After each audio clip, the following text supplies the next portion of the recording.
How to get along with each other in Lifechanyuan. Xiefeng. December 22, 2009. All Chanyuan celestials have obtained life visas and are the loyal disciples of Jesus Christ, Buddha Shakyamuni, Celestial Lao Tzu, Prophet Muhammad, PBUH, relatives of Xiefeng, the tour guide of Lifechanyuan, and blessed children of the greatest creator. The relationships between Chanyuan celestials are as brothers, sisters, relatives, and lovers. All Chanyuan celestials must love, care for, encourage, and forgive each other.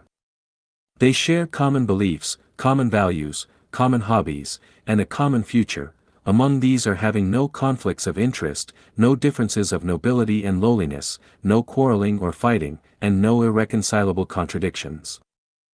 The excellent qualities of Chanyuan celestials should be reflected first in their relationships with each other.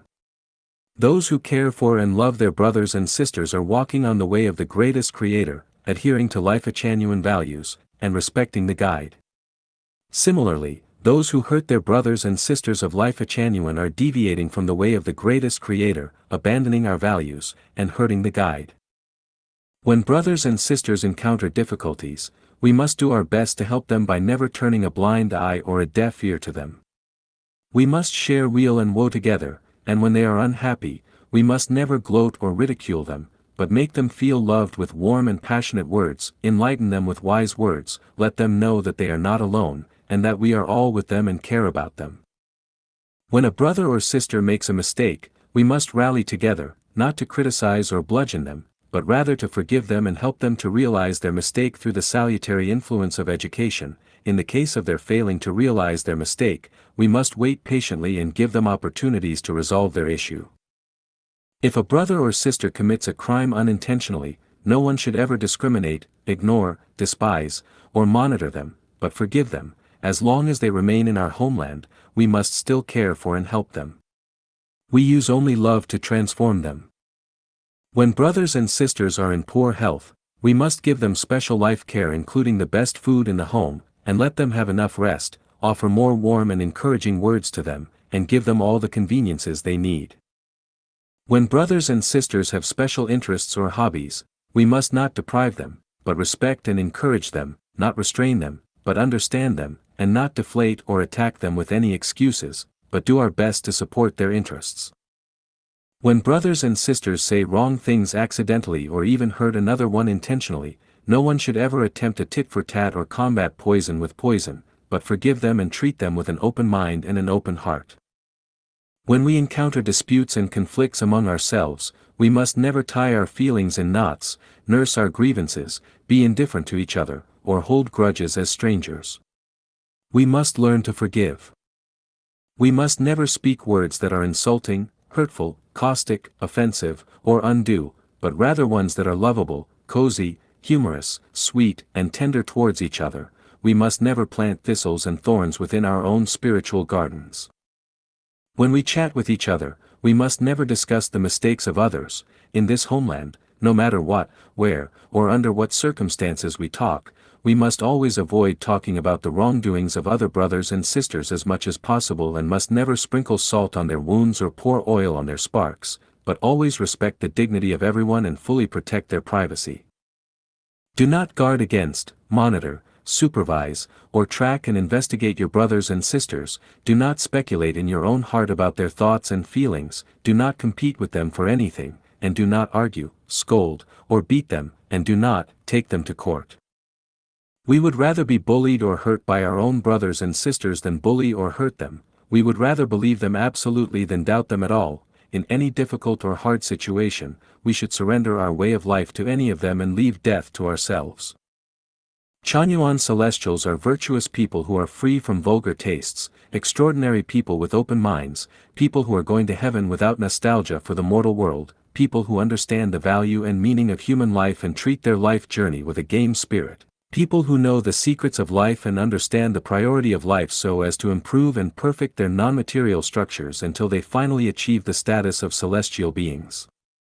There is nothing that we cannot understand and nothing that we cannot make allowances for and forgive, especially for our own brothers and sisters. There is nothing that we cannot pardon.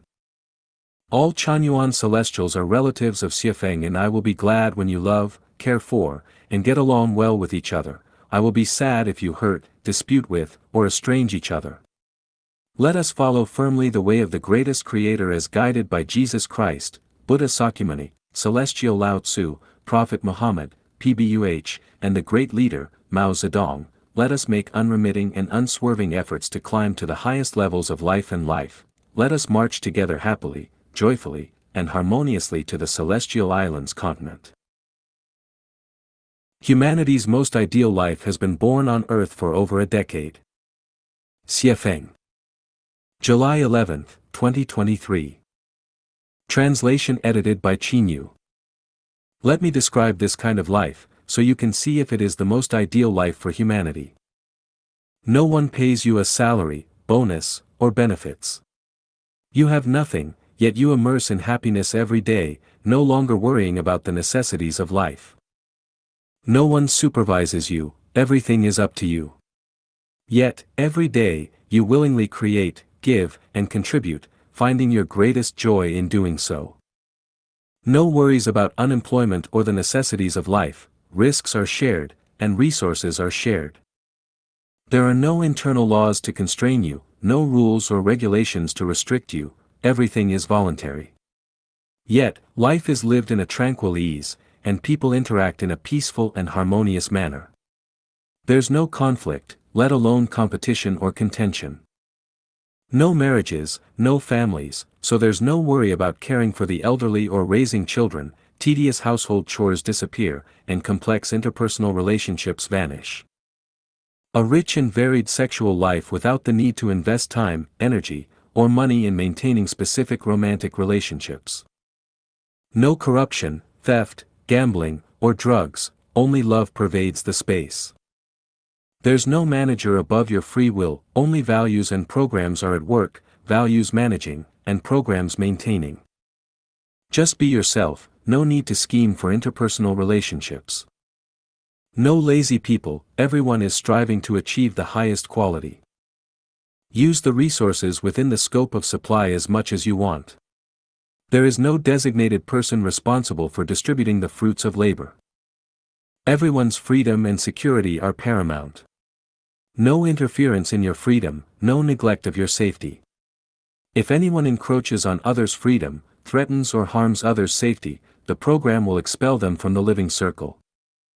For a maximum of 3 years, everyone's living and working environment relocates.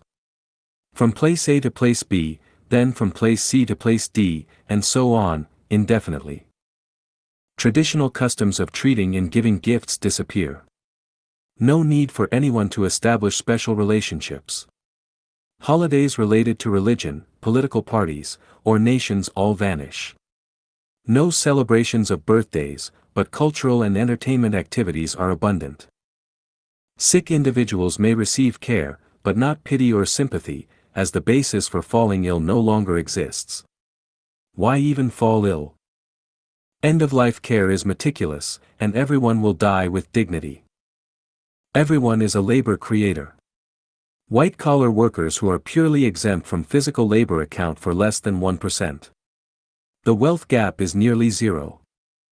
No worries about education, healthcare, housing, or retirement since the collective assumes responsibility for all.